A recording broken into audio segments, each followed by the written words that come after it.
it's David Andrew Weeb, and today I wanted to let you know about another really great podcast called The Unstarving Musician. This show is hosted by Robunzo, and it was created as a way to help other independent musicians better understand the marketing, business, and creative processes that empower us to make music and make a living doing it. Episodes feature insights from Robunzo and a wide array of guests. Topics covered on The Unstarving Musician include songwriting, recording, release strategy, building an audience, music licensing, and more. Hear it at unstarvingmusician.com or wherever you get your audio. I also did a couple of interviews with The Unstarving Musician, and you'll be able to hear me over there as well. With that, let's get into today's episode. And today I wanted to talk about separating yourself from the pack.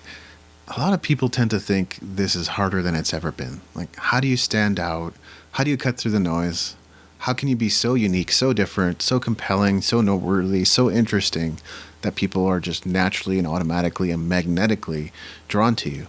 And the reality is, sure, the bar is pretty high in terms of production. Even independent records nowadays tend to sound pretty amazing with all the technology and knowledge that's out there. I've found some incredible guides on mixing online that have made a huge difference to my own mixes. And sure, the bar might be high in terms of artistry and musicianship and craftsmanship. You can find some incredible players out there, whether it's Tosin Abasi or Steve Vai or Joe Bonamassa.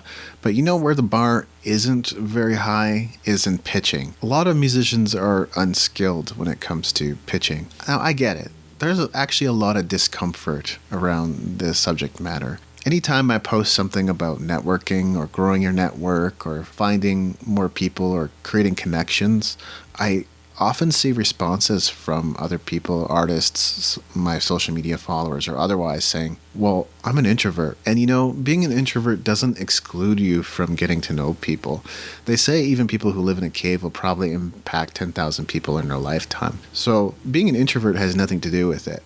That is as much a label as anything else. So we don't want to use that as an excuse for not connecting. But I think people misinterpret it too as in, okay, I need to go to these networking events and hand out business cards and run off. It's like, no, don't do the hit and run.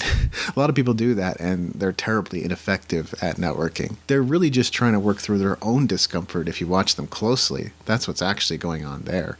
What I'm saying is smile, extend your hand, make some friends, go to the open mic and get to know the host and get to know the people performing that night. Anybody can do this. Now, I know it might make you a little nervous. I know it might be a little bit confronting, but at the end of the day, we can all do this. I was in network marketing for about 4 or 5 years, and at first, I made it my goal to say hi to one person a day, and before I knew it, I was having real conversations with 5 people a day.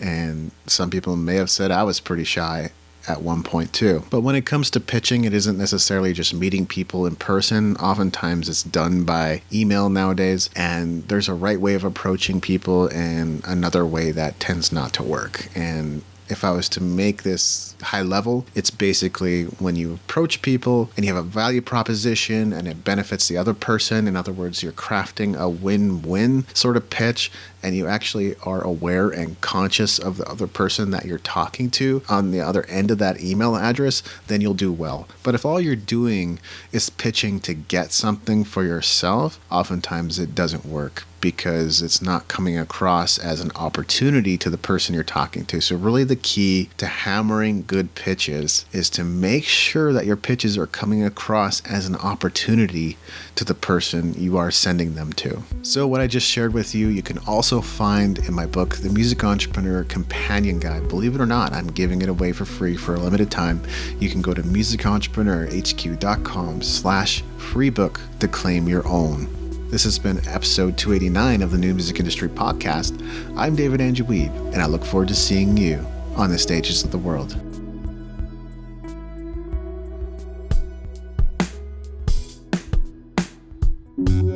Thank you for listening. Music in this episode was brought to you by Brian Young.